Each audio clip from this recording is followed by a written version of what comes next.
Ученици, добре дојдовте во видеото на e-училница. Предметот е македонски јазик за учениците од второ оделение. Наставната единица е обработка на текстот Верче и јаготките. Што ќе научите од ова видео? Ќе се оспособите да определите логички целини и главни мисли во расказ. Ќе се оспособите усно да се изразувате со употреба на индиректен говор. Бидејќи денес ке работиме расказ, да се потсетиме што е тоа расказ. Расказ е текст во кој се раскажува одреден настан од секојдневниот живот. Денешниот расказ е Верче и јаготките.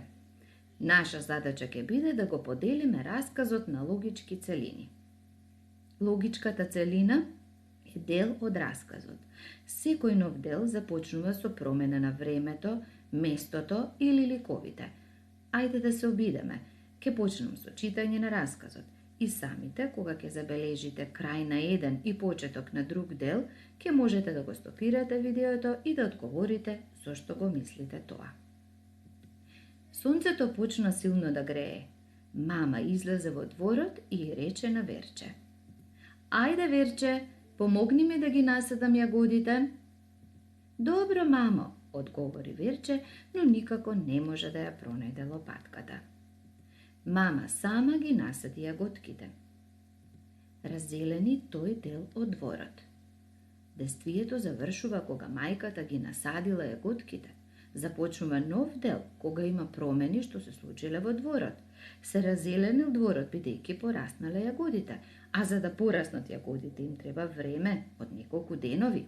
Па затоа првиот дел од расказот, првата целина, би завршила токму тука.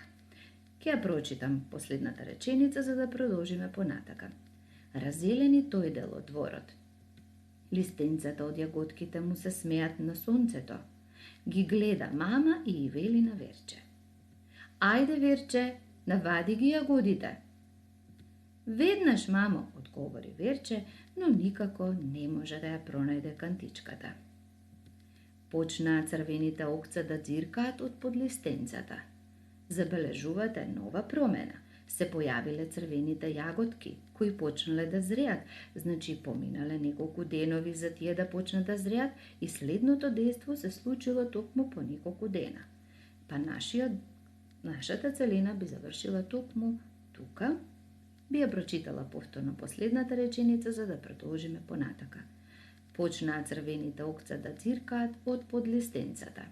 Ги гледа мама, па и вели на Верче: "Ајде, Верче, да береме јаготки." "Добро, мамо," рече Верче и веднаш ја најде кошничката. Завршивме со читање на расказот и последната целина завршува со последната реченица. Следната задача е да определиме главни мисли на расказот. Главните мисли може да бидат реченици или наслови. Ние ќе се обидеме да напишеме реченици. Логичките целини кои ги определивме во текстот ги обоив во различни бои. Може да го стопирате видеото и да ги прочитате деловите, а потоа да определите по една реченица за секој дел кој искажува најбитен настан или дејство. Сторете го тоа. Ако завршивте со ова задача, јас ќе запишав моите главни мисли па да ви ги покажам. Може би и ти напише исти или слични на овие понудени. За првата логичка целина реченицата би била Верче не сади јагоди. За втората логичка целина реченицата би била Верче не ги полева јагодите. И третата логичка целина и третата реченица е Верче бере јагоди во својата кошничка. Која е нашата следна задача? Да се обидеме усно да го прераскажеме текстот. Ве молам да следите неколку насоки. Следете го редоследот на главните мисли, кои го запишавме предходно. Употребувајте кратки, правилни и целосни реченици. Потрудете се да не ги употребувате директните зборови на ликовите во расказот.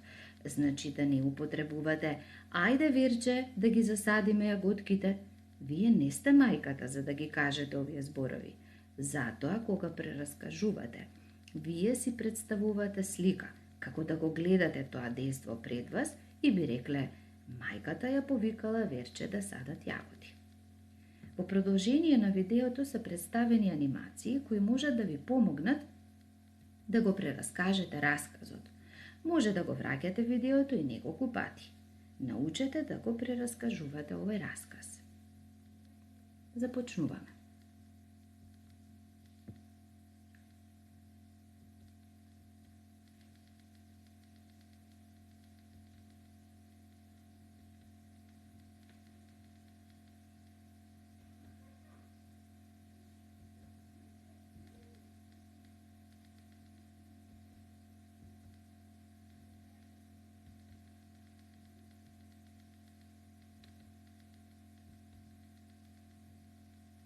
Се надевам дека бевте успешни и откако научи да го прераскажуваш настанот, може да се засладиш со чинија вкусни јагоди.